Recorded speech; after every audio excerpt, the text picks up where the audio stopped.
So, welcome back if you've already been watching any of my videos over these years, these months, these days, whoever you are, okay?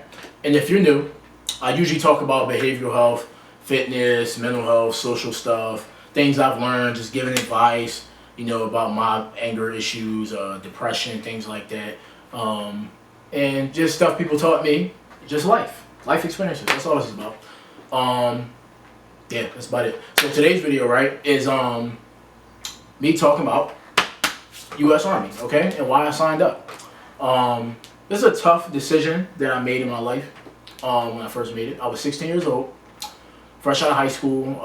My mom had to sign me up because at 16 you can't sign up for yourself. I didn't have much support when I first put it out there to certain people that I was going to do it. I told my mom when I was in like 10th grade, like around it's like 2013, whatnot. Obviously she didn't like it. Whose mom does? Okay, who's most of the time whose parents, but specifically moms who does like it. It was hard and it was difficult sharing that that's what I want to do. And why, you may ask? Because first of all, as we know, people who join the military of any color, any race, whatever, you get looked at a certain way. And it's usually not great depending on where you at. Cause why you join the military? Why do that? Why not just go to college? Why not just get a trade? Why not work at McDonald's? Why not just get a regular career like anybody else? Why not be a teacher? Why not be something safe? It's what people usually tend to think, and they put that on you. And some people just don't want to do normal jobs. Some people just don't want a normal 9-to-5 everyday life. Some people just don't want that. And I knew for myself, graduating, getting towards the end of 12th grade, I'm like, that's not gonna be it. I don't want to do normal stuff that's considered normal, the mundane, usual activities, right? Tough decision. Keep saying that because it was, and I thought about it a lot. Stayed up late, researching, and I wasn't always a confident person, a person that, I say what I want, I go after it, I lay it out and put my goals down. I've become that today. But when I made this decision, I thought about it hard, and it was like one of the few things besides like getting better at wrestling in high school that made me like, I really want to do this and I'm gonna fight for this. And like, I'm pretty sure, and I don't care what anybody has to say about it, because I was always like an anxious, nervous, like to express myself kind of person in high school. So when it came to this, I was like, man, I'm doing this. Like, and I did not care what family had to say. I did not care what friends had to say. I didn't care about none of that. And I have to bring this stuff up about, it doesn't matter, and you don't need to worry about what race you are and where you come from and why you signed up. It's nobody's business, okay? And let me just say this too, because this is a part of it, and it's my story, and a lot of people of color, and specifically I'm talking about black people here, have this issue. And this is like, when you're black and you join any military, or if you become a police officer specifically, you get looked at a certain way. You get a coon, you get called a coon, you a sellout, you a Oreo, you a kiss ass, you all these things, because you chose to walk a different career path than most people choose to. And this has been the thing that's been for decades. The moment that the military became voluntary, people started saying it. Like, why would you join this military? Why would you join this military? It wasn't when it was an option, it's like, why are you dumb enough to do that? But in this world, okay, we have many people of color, and black people specifically, you want to go there, who've done great things in the military, okay? And I'm not saying hurting anyone and going to kill people and going to attack things and stuff like that is great. But I'm just saying there's people who adopted the culture, adjusted to the culture, made it better for themselves or for others around them, who are black, who are Latino, who are Asian, and they've done it, okay? And they've made it great for themselves and their family, and they started a legacy for some people. Grandfathers, uncles, cousins, moms, aunts, sisters, whatever, have joined the military because one person chose to step up, or they embraced the fact that they got forced to do it, and they became a better person, okay? And I found that when you go down south, and I'm pretty sure it's anywhere in the country, but I've been going down south like more and more over the years, and I noticed that it's much more supported down south than like here in Philly. And I'm not saying nobody in Philly supports it. You just gotta find, and you just run into people who support it, and they pat you in the back, and they say, my cousin, my brother, so and so served, my grandfather, I thought about it, but I was too scared. You hear all kinds of stories, and people do support you, but I found that you get a lot of dirty looks, and you get a lot of dirty comments, and that's from friends, family, people just passing by, just looking at you, staring, they don't say nothing. But then you get the people who do ask questions, they do want to know, they're curious, man, you got that. you bold, you tough for doing that, all kinds of stuff. I just got to get that part out because, I don't care where you're from, what your story is, what color you are, what race you are. When you join the Marines, the Army, the Air Force, the Navy, even if you join as a first responder, police, ambulance, all that, the fight is the same. The fight is the same, okay? Whether it's domestic violence, here in the country, I don't mean fighting your spouse. I'm talking about in this country, on your feet, on your land, where you're from. Whether it's domestic or it's foreign, the fight is the same. So it doesn't matter where you come. As long as you sign up and you're present. As long as you sign up and you're there, and you adjust and you learn and you get something out of it, and you don't hurt anyone as much as you have to, because we all know you sign up, you might end up somewhere that you don't want to be. You might have to do something that you don't want to do. Lucky for me, I haven't had anything too harsh happen besides the George Floyd protests and the Walter Wallace shooting and like state active duty stuff like that, and COVID, puts a good shock on you. It makes you question what you do. And I just gotta say that because it's like, that was the number one factor when I first signed it that made it hard, was because of what are other people going to say, what are other people going to do, what are other people going to think. And like I said, I don't know if I said this in this clip, I had made another clip and I messed it up, but let me just say it again anyway. It's like, I wasn't always a person who was surefire going to do something, and this was like joining the Army National Guard specifically, and I have to say that because people want to be, the National Guard not like active duty, and the reserves is this and that, and blah, blah, blah, and the Marines is. I don't care about all that. I know that. And just in case you didn't know, yes, there's a difference between the Army National Guard, the reserves, and active duty. The level of work, what you're expected to do, all that stuff is a little different. The demands and all that stuff, the commitment is different, but at the end of the day, the fight's the same. So I don't want to hear none of that. If you go off in the comments if you want, but just if you didn't know, yes, there's a difference. I'll get into that in a separate video. But, it's a tough decision that I had to make. And I don't regret nothing. I'm done. I just hit my ETS, okay, which is, your last day, basically, expiration terms of service. That's what it means. And that's your last day, right, of your contract. I just hit it in May. I signed up in May, just before I turned 17 anyway, like when I was getting out of school. And it changed my life for the better. I have not hurt anyone. No one's hurt me. People ask things about, I heard the National Guard is racist, I heard the military racist, blah, blah, blah. And the world is racist. This country has a lot of racism. Your neighborhood has racism. You go catch a bus and 30 minutes the other direction, you're gonna deal with some racism. Somebody gonna look at you a certain way. That doesn't matter, okay? And I've met people from different countries.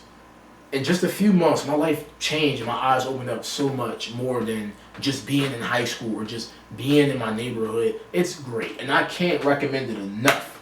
I can't recommend it enough to a young man and even a young woman who doesn't know what to do.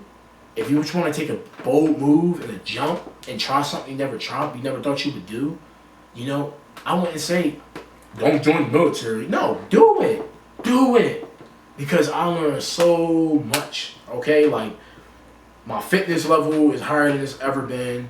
I met so many people from all over the world. Like, I learned so much about the military itself, obviously.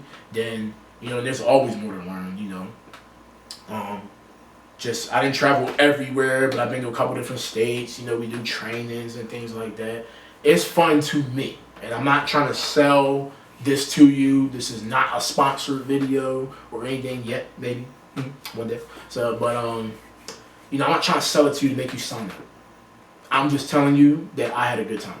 And did I think I was gonna have a good time? No, by any means. I was scared for my life. When you go to that boot camp, okay, and yes, I understand that boot camp ain't nothing how it used to be back in the 80s. But when you're young and you're malleable and you don't know what to do and you in a different state far from home and all you can do is send a letter because they take your cell phones, okay? That is a mind blown, okay, blown, right? Done. Okay, it was a scary ass experience, and I ain't afraid to say it. I cried a few times while I was in boot camp, and I'm not gonna drag too much on that because I could go in on it for days, but that's other videos. So if you like to hear more Army stuff, you know, from me and just talk about some of that, if you're new and if you're just like somebody thinking about signing up, will do. Just let me know what you want to talk about, and you got specific questions, let me know. And I could just say, like, I learned so much. I can say it again, that's all I can say, and it's like, this is definitely going to be, now that I'm talking about this, because I've been wanting to make this video for years. I was like, all right, every year on my, I should do an anniversary of when I signed up in May and make a video. But I just always end up forgetting or just saying like, nah, you know. But now that I'm here and I'm fully done my first contract and I'm, you know, I had a little rough ending or whatnot, and I'm trying to figure out what I'm going to do about re-enlisting and signing back up if I'm going to go active duty or whatnot. And, you know, if I can be honest, I'm going to just say this. You know, I'm timing myself here because I tend to go on. I don't want to go on too much. I'm going to say this. First of all, I had this conversation with my girlfriend the other day. Like, if I could go back in time, I would have went active duty first. And I know a lot of people said that to me. A lot of people ask, why don't you just go active? Why don't you just go active? Because you be scared. You be nervous. Like most people who join the reserves, or, you know, who join the reserves first and or the guard, because they don't want to really leave. They don't want to really make that big commitment or whatnot. And I'm not talking about the people who were active duty and they dropped down to reserves and guard weekend stuff, you know, because you could be full-time reserve, you could be full-time guard and still have high-level commitments. But a lot of people just be hesitant. They don't really want to do it, so they play it safe. When I was in the AIT, that's another school, that's a training after boot camp that you go to. It's like your school, whatever job you pick, you learn that. I'll talk about that in another video. They offer people, you know, do you want to go airborne? You know, do you have plans to go Ranger school, do special schools and whatnot in the Army? And if you were National Guard or Reserve, did you want to switch active duty? At the time, I couldn't see it because I'm like, dag, like, I want to go home. I'm getting a little homesick. And so I didn't say yeah. But the moment I caught the plane and I came back to Philly, I was like, I should have stayed. Because I didn't miss nothing. I didn't miss nothing. And I don't care what state you from. Like, you know, you can love your neighborhood, you can love your country, you can love, when you first move on and you do something big, especially something you've never done before, you get scared and you get fearful. And I'm gonna close it out on this. You get scared, you get fearful, you have all these doubts, you get nervous. And this is my advice to anybody who's under my age. I'm 24 now, okay, just turned 24 this year, right? Anybody who's under my age, right? And I've read this and I've learned this and I've realized this as well. Yo, like I said, playing it safe is nothing. And you get doubtful, you get scared, you get all that, and it can ruin stuff because you miss opportunities because you're too scared to be taught, to be mentored, too scared to be somewhere new, too scared to leave your friends, leave your family, leave your relationship, XYZ, to do what you have to do to be great, okay, and have fun and live life for what it has to offer, you know. And I can just say, like I said, I would have went active duty first. You ain't missing nothing, okay. You know, take offers when you get them. Because you think when you do something brand new, you always think like, oh man, I shouldn't have did this, it's too much, and you know, I can't handle this. You start to doubt something. And maybe in some cases, some people ain't built for certain stuff. And sometimes when you have those doubts, that's your intuition telling you that maybe this really isn't for you. And you have to sit down and evaluate that of what is and isn't for you, usually before you make the decision. But sometimes you do got to make a bold move and then realize, like, you know, I'm confident and I'm happy I made a move because now I know for sure that this and that ain't for me. It isn't for me. But when you do that also, this is a turn in your character of who you're trying to become and what kind of life you want to live. If every time you get a bold, wild card thrown at you for life, to do something new or different or challenging, if every time you do that you go, I don't know, I gotta talk to somebody about this, you're gonna miss out on stuff. And not gonna say you're gonna fail, but you're gonna be stuck.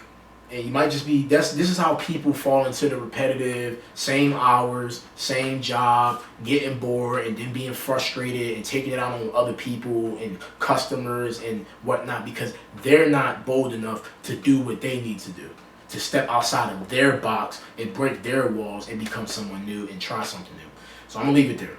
Like I said, I don't wanna go too much. Army stuff, great experience. I loved it. 6 years later, I loved it. It has its stressful moments. I'll get into those things other times. But can I recommend it enough?